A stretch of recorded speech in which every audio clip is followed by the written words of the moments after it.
Hello everyone, my name is Diego and this is Alex. So guys, today tables are turning and we're actually gonna interview Diego. I have cerebral palsy, for those of you who didn't know. So to start off with, how were you diagnosed with CP? And so I was born 2 months and a half premature. So that's a lot. And actually the funny thing is, they didn't diagnose me with cerebral palsy then. They just said, you know, he's premature and everything's fine.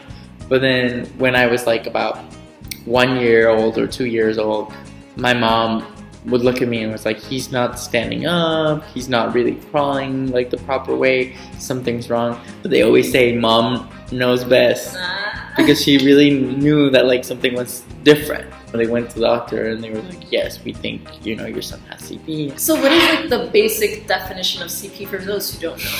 Basically just means like my brain and the rest of my body isn't connected the normal way. My CP has nothing to do with my my physical legs. It's just the connection between my brain and the rest of my body isn't the normal way. Reading and writing is a little bit harder. For some people it's like speech impediment, so it really depends on the level of CP.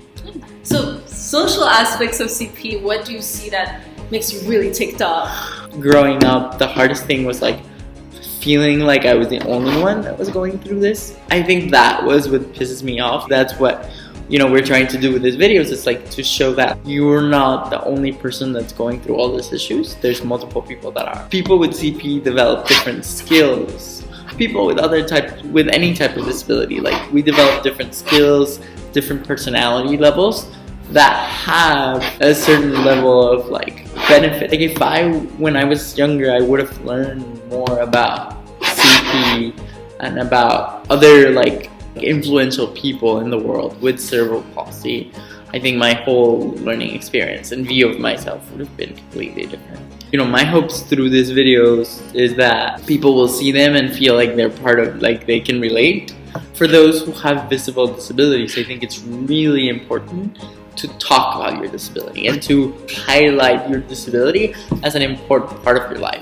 If you say like, I'm not ashamed of my disability and I like people, you know, to ask questions about it, I think that highlights like disability not as a negative thing. You've been involved together like a couple months, you know, like what do you feel like you wish you would have known? Are you feel like you're getting like disability education in school? I'm a senior in high school and to this day I have not really been educated. I mean, yes, in health class they talk about, you know, invisible disabilities like ADHD, bipolar disorder, but there's so much more to it, and I think that it's very important for students starting from a young age to realize that, you know, your neighbor or your classmate might have that aspect in their life that is different from yours. So I think it's very important to know that. I remember when I was little, I used to like not want to talk about my disability or not want to like associate myself with other disabled people because I was just like, I'm much better than this thing.